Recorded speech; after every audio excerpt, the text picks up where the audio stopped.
Well, hello everyone. Welcome to this week's Post Sunday app. I'm here with the Most Reverend Daniel Bennett. I'm Seth Kemp. It's Doctor. Oh, Dr. Most Reverend. Oh, we should really edit that out.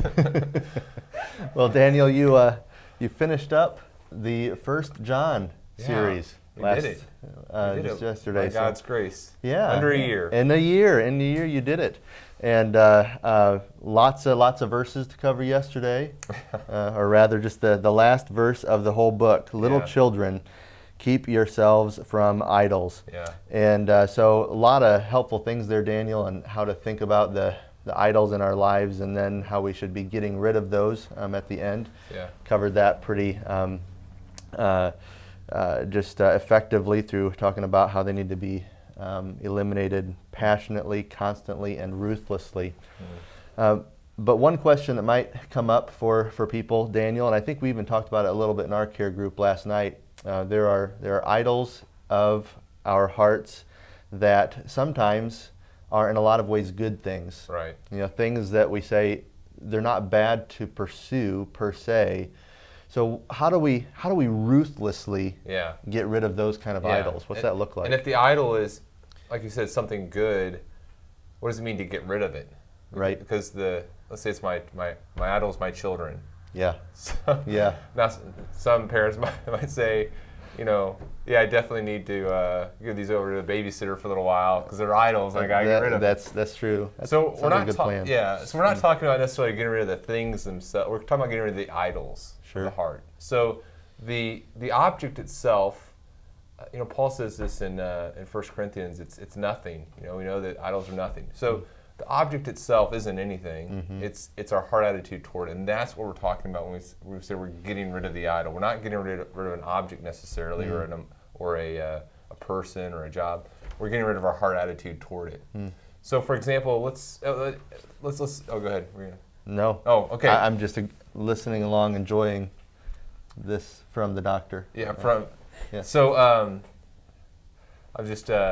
Ben's going to have a good time watching us. And you guys have to understand that we can see our breath right now. It's kind of that temperature in here. So it's like, just move it along. Yeah, let's just go. Let's just go. So as we talk about getting rid of idols, there's first of all, we're making sure that we're getting rid of the wrong motivations for things. So as I look at my job, I say, well, I need a job. God's called me to provide for my family, but the way that I'm being motivated to do this job is idolatrous, and so I'm loving the work too much, and I know that because of the worry I have about it, the stress I have about it. I'm doing some ungodly things in pursuit of it, and so when I get rid of that idol, I'm not necessarily walking in and handing in my 2-week notice, but I'm saying, Lord, I'm no longer going to do this job motivated by idolatry or in an idolatrous fashion. Right. When it comes to my children, I'm no longer going to parent out of an idolatrous motivation. Right. So I get rid of that. I recognize that as James 4. I humble myself. And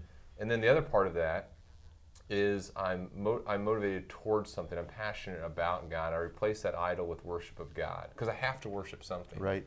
We're designed to worship. We're designed to worship God. I can't help but worship something. So I get rid of that. I replace it with a worship of God. I draw near to Him, and He draws near to me. So that's kind of how I understand that, because that's a hard thing. I have idolatrous expectations of something, and it's not a bad thing to do that activity, but to do it in an idolatrous way is sinful. So it's what our heart does in relation to those things that we're just engaged in life. Right. And you talked about, you used a phrase about sin. We're going to show that something is an idol. Yes, good. To sin to get it, right? Or we're going to sin if we don't get it, right? And so that'll be revealed, whether that's our kids and how we're relating to them, whether that's our job, a good gift from the Lord, but how we're walking in the day-to-day and interacting with those good things that God has given, and whether or not they conform to what our heart is saying it has to be, and the way things have to go down. That's right. With those. And you know what? I'm glad you mentioned that, because I forgot to say that second service, I think. So yeah, if I sin to get something, it's an idol. Or if I sin in my response to not getting it with worry or anger or frustration, it's also a sin. Right. Really helpful there, Daniel. Any sneak peeks for 2 John. No spoilers. Okay. No spoilers. And Okay. Okay. some people have probably already read the book, so I think they might be be Yeah. ready. Yeah. That could be. That could be. Well, we'll look The forward book to is it. better than the sermon. I'm just gonna. There's another spoiler alert. Yeah. Well, So- that's probably typical, Yeah, right? it The book's is. better than the sermon. It As is. as wonderful as the sermon might Yeah, be. exactly. Yeah. Well, thanks so much for joining us this week for this Times Post Sunday app. Just great to be with you. Hope you have a wonderful week and that you're able to serve the Lord and getting rid of those idols of your hearts this week.